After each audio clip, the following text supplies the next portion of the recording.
Assalamualaikum warahmatullahi wabarakatuh. Perkenalkan, nama saya Titania Suwarnika, PJKR 2017. Ya, saya akan memaparkan tentang multiperan guru Penjas sebagai UKS. Undang-Undang Nomor 14 Tahun 2005, Pasal 1, guru dan dosen adalah pendidik profesional dengan tugas utama mendidik, mengajar, membimbing, mengarahkan, melatih, menilai, dan mengevaluasi peserta didik pada pendidikan anak usia dini, jalur pendidikan formal, pendidikan dasar, dan pendidikan menengah. Seorang guru memiliki peran yang sangat penting di dalam kelas, yakni mendidik, mengajar, membimbing, mengarahkan, melatih, menilai, dan mengevaluasi pembelajaran seperti yang telah dijelaskan dalam undang-undang di atas. Guru berperan menyampaikan ilmu-ilmu yang dimiliki kepada muridnya. Guru merupakan sumber belajar muridnya. Dari gurulah murid diajarkan membaca, menulis, dan berhitung. Serta dari gurulah murid mendapatkan pengetahuan baru dan pendidikan karakter. Guru sebagai orang tua kedua yang ada di sekolah setelah orang tua kandung di rumah. Menurut Prikatz Aini 2012, menggambarkan peranan guru sebagai komunikator, sahabat yang dapat memberikan nasihat-nasihat, motivator sebagai pemberi inspirasi dan dorongan, pembimbing dalam mengembangkan sikap dan tingkah laku serta nilai-nilai, orang yang menguasai bahan yang diajarkan. Menurut Sanjaya 2016 ayat 2016, peran guru dalam proses pembelajaran ada 7, yakni yang pertama, guru sebagai sumber belajar. Peran guru sebagai sumber belajar berkaitan dengan kemampuan guru dalam menguasai materi pembelajaran, sehingga ketika siswa bertanya dengan sigap dan cepat tanggap, guru akan dapat langsung menjawab dengan bahasa yang mudah dimengerti oleh siswanya. Kedua, guru sebagai fasilitator. Peran guru sebagai fasilitator dalam memberikan pelayanan kepada siswa untuk dapat memudahkan siswa menerima materi pembelajaran sehingga pembelajaran menjadi efektif dan efisien. Yang ketiga, guru sebagai pengelola.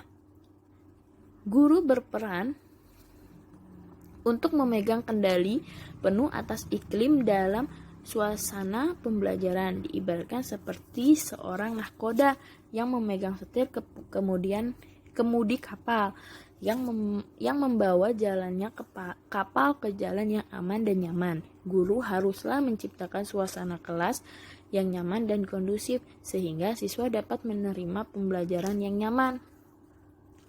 Yang keempat, guru sebagai demonstrator. Guru sebagai demonstrator di sini bukanlah guru itu turun ke jalanan untuk berdemo, bukan, itu salah ya. Tapi namun yang dimaksud di sini adalah guru itu sebagai sosok yang berperan untuk menunjukkan sikap-sikap yang akan menginspirasi siswa untuk melakukan hal-hal yang sama, bahkan lebih baik. Lanjut. Yang kelima, guru sebagai pembimbing. Peranan guru sebagai pembimbing, guru diminta untuk dapat mengarahkan kepada siswa untuk menjadi seperti yang diinginkan, namun tentunya harus guru membimbing dan mengarahkan untuk dapat mencapai cita-cita dan impian siswa tersebut. Yang keenam, guru sebagai motivator. Guru sebagai motivator,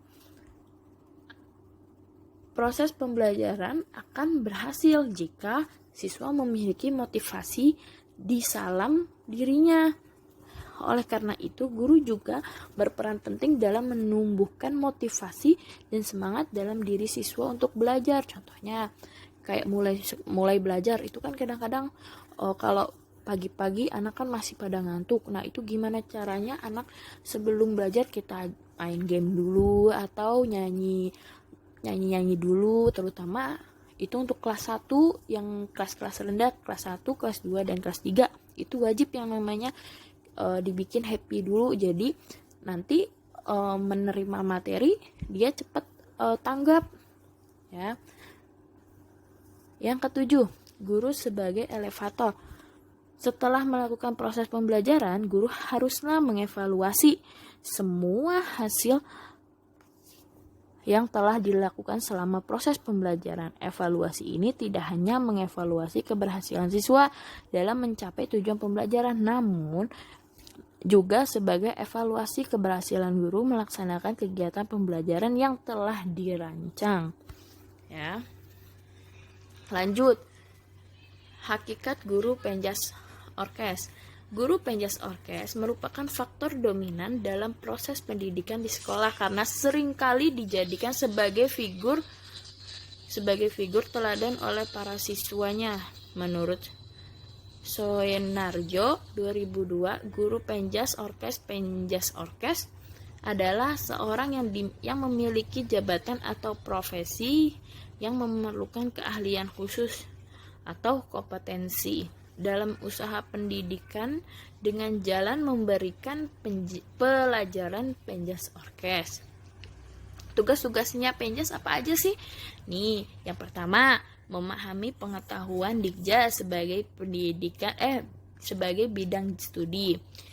Yang B, memahami karakter anak didiknya. Yang C, mampu memberikan kesempatan pada anak didiknya untuk aktif dan kreatif dalam pembelajaran Dikja dan mampu menumbuhkan potensi kemampuan motorik dan keterampilan motorik. Yang D, mampu memberikan bimbingan dan memberikan potensi anak didik dalam proses pembelajaran untuk mencapai tujuan Dikjas. Yang E, mampu merencanakan, melaksanakan, mengendalikan, dan menilai serta mengoreksi dalam proses pembelajaran Dikjas. Yang F, memiliki pemahaman dan penguasaan kemampuan keterampilan motorik. Yang G, memiliki pemahaman tentang unsur-unsur kondisi fisik. Yang H, memiliki kemampuan untuk menciptakan, mengembangkan, dan memanfaatkan lingkungan yang sehat dalam upaya mencapai tujuan Dikjas. Yang I, memiliki kemampuan untuk mengidentifikasi potensi anak didik dalam berolahraga. Yang J, memiliki kemampuan untuk menyalurkan hobi dalam berolahraga. Guru penjas orkes adalah seseorang yang memiliki pengetahuan, keterampilan, dan kompetensi atau kewenangan untuk mengajarkan penjas orkes. Dengan pengetahuan, keterampilan, dan kewenangan ini, tanggung jawab terhadap pengelola UKS biasanya diserahkan pada guru penjas orkes. Adapun kualitas kesehatan siswa dapat ditingkatkan dengan melaksanakan program-program UKS.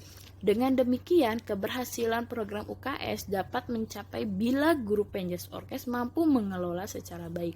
Oleh karena itu, guru penjas orkes perlu melakukan upaya untuk meningkatkan keberhasilan UKS yang menjadi tanggung jawabnya. Maksud dan tujuan UKS adalah mempertinggi derajat kesehatan, mencegah dan memberantas penyakit, dan memperbaiki untuk memulihkan kesehatan melalui A, memberikan pendidikan kesehatan, B, mengawasi kesehatan dan mengenal kelainan kesehatan sedini mungkin, melakukan pertolongan pertama pada kecelakaan, pengobatan ringan, imunisasi, usaha pencegahan dan pengobatan kesehatan gigi dan mulut, usaha perbaikan gizi anak, serta mengusahakan kehidupan lingkungan sekolah sehat. Yang kedua, hakikat peran guru penjas orkes dalam usaha kesehatan sekolah. Peran guru penjas orkes di dalam usaha kesehatan sekolah yaitu sangat berperan sekali dalam pembelajaran kesehatan di lingkungan sekolah. Di dalam hal ini, guru penjas orkes sangat berperan aktif yaitu melalui penyampaian pelajaran di kelas maupun melalui penyuluhan kesehatan kepada siswa-siswi. Guru penjas orkes adalah tokoh yang paling berperan dalam membina kegiatan usaha kesehatan sekolah atau disebut juga UKS. Berkaitan dengan olahraga, guru penjas orkes dapat membimbing siswa untuk melakukan gerakan terampil dan efektif untuk segala aktivitasnya di dalam pembelajaran olahraga. Selain itu, guru penjas orkes mempunyai tugas untuk menggerakkan masyarakat sekolah untuk aktif dalam melakukan usaha kesehatan sekolah. Peran utama guru penjas dalam UKS apa aja sih? Yang pertama, menanamkan kebiasaan hidup sehat di kalangan siswa.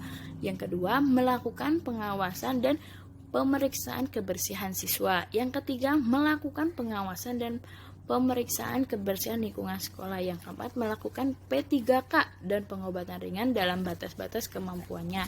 Yang kelima, mengenal tanda-tanda penyakit menular beserta masalahnya dan mengetahui usaha-usaha sebagai tindakan selanjutnya. Yang keenam, mengamati kelainan tingkah laku siswa. Berkaitan dengan olahraga, guru penjas orkes dapat membimbing siswa melakukan gerakan terampil dan efektif untuk segala aktivitasnya di dalam 10 pembelajaran olahraga. Selain itu, guru penjas orkes mempunyai tugas untuk menggerakkan masyarakat sekolah untuk aktif dalam melakukan usaha kesehatan sekolah.